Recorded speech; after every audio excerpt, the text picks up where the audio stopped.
Paano mo isinasabuhay araw-araw ang Golden Rule? Isang masigla at puno ng pag-asang araw ng Lunes sa ikalawang linggo ng Kwaresma. Dakilain ng Diyos nating mapagkalinga at mapagmahal.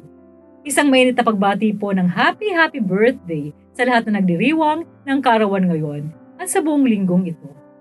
Pagpalain nawa kayo lagi ng ating Panginoon. Ito po ay Sister Lines ng Daughters of St. Paul.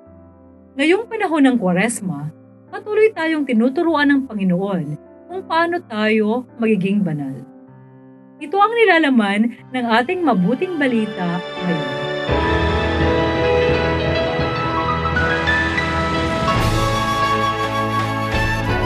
Sinabi ni Jesus sa kanyang mga alagad, Maging maawain kayo gaya ng inyong amang maawain. Huwag kayong humatol at hindi kayo hahatulan. Huwag ninyong sumpain ang sinuman at hindi kayo susumpain. Magpatawad kayo at kayo'y bibigyan.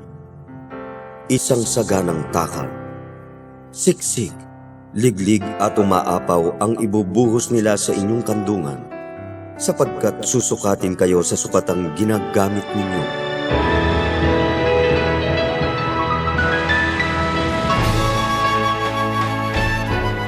Napakaraming aral ang matututunan natin sa mabuting balita ngayong araw na ito. Pero iisa lamang ang tema na ibinibigay nito sa atin. Ang bagay na ginawa natin sa ibang tao ay babalik sa atin. Sa Ingles, ito ang tinatawag na Golden Rule.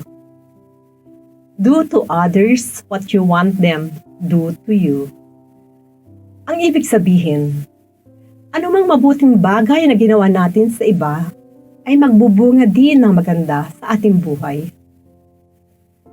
Ang masamang ginawa sa iba ay magbubunga ng masama. Kung maganda at maayos ang turing mo sa iyong kapwa, ganoon ding pagtrato ang bibigay ng iba sa iyo. Ayon nga sa mabuting balita, maging maawain katulad ng Ama sa langit. Huwag humatol ng di ka hatulan.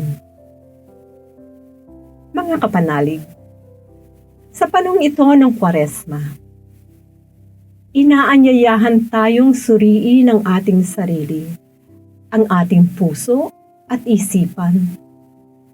Paano natin tinatrato ang mga kapwa natin na nagdurusa dahil sa kahirapan?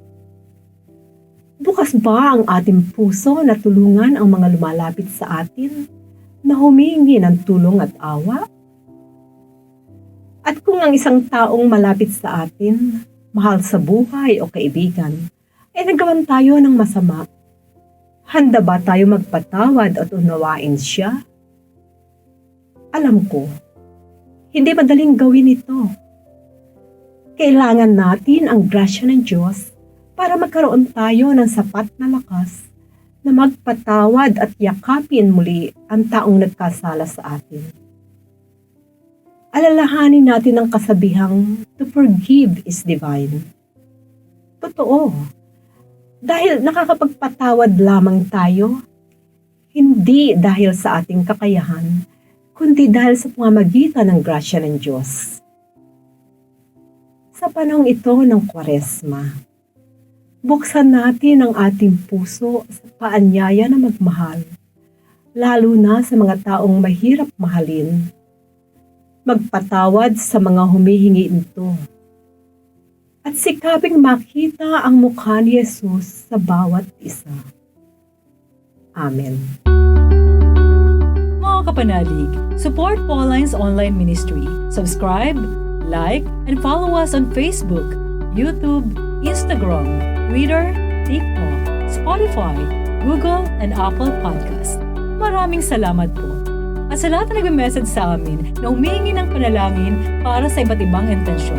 Asahan po ninyong kasama niyo kami sa pagdarasal na ipagkaloob ng Diyos ang inyong mga kahilingan. Ito po muli si Sister Lines ng Daughters of St. Paul na nagpapaalalang walang hanggang pag-ibig ng Diyos ating panaligan, nananatiling matapat at hindi nagmamaliw magpakailanman. We are here to provide a new way of communicating and proclaiming the gospel.